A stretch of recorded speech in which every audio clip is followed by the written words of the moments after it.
Ndagusuhuje wowe wafunguye no YouTube channel yitwa Semitoni TV nkubwira ngo amakuru agezweho ndetse n'ibiganiro byiza cyane byo n'urucabana iteka kabisa bigomba kuba byakugeraho. Hanyuma rero nkuzaniye inkuru ni inkuru igaruka ku mashusho ari kugenda akwirakwira mu bantu bagiye batandukanye, n'amashusho agaragaramo umusore rwose uterera ivi umukobwa, ariko ku karubanda bikaza kurangira umukobwa amuteye urwatsi akanga kwambara impeta abashaka kuba yamwambika. Nyuma yuko rero ano mashusho akwirakwiye mu bantu bagiye batandukanye, ikinyamakuru Inyarwanda cyegereye uno musore baraganira. Mu byo baganira rero harimo nibi ngibi.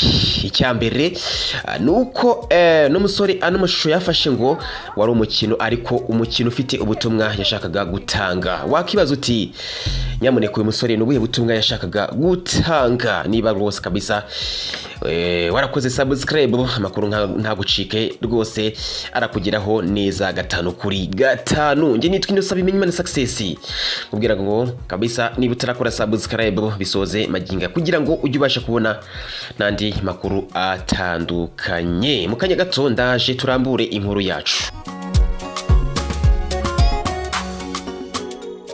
Umusore yitwa Jean Lionel Bayubahe, akaba azwi ku izina rya animateur.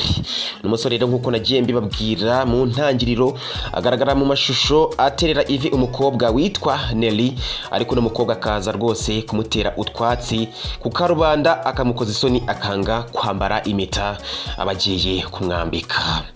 Nkuko nagikomeje kugenda nyine mbibabwira, nyuma yuko nyine ano mashusho y'umusore agiye akwirakwira ku mbuga nkoranyambaga, ikinyamakuru Inyarwanda cyaramwegereye nyine baraganira. Ni byinshi nyine agiye abatangariza, birimo yuko rwose ngo ni umukino yari yibereyemo, ariko umukino ufite ubutumwa kuko nakomeje kugenda mbibabwira. Muti nubuhuwe butumwa bwa mbere n'umusore rero ngo yashatse gutanga muri no mukino, ngo nyuma yuko nyine yitegereje ibyabaye nyuma y'ibyamubayeho, uburyo nyine abantu bagiye babyakira, akareba uburyo abantu bagiye bamushungera bafata amafoto n'amashusho.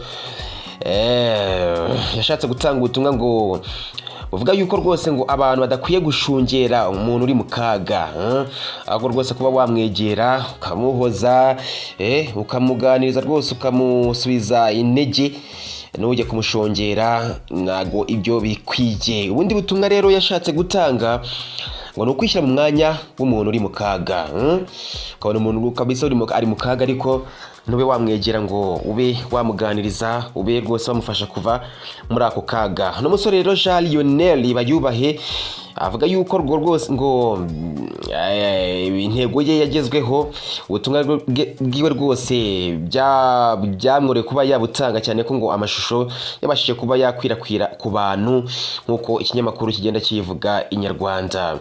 Hanyuma rero ndabashimiye cyane mbabwira ngo umuntu utarakora subscribe kabisa yayikora kugira ngo ajye abasha kubona amakuru agiye atandukanye. Nge nitwa Innocent Bimenyimana Success, ndabashimiye cyane.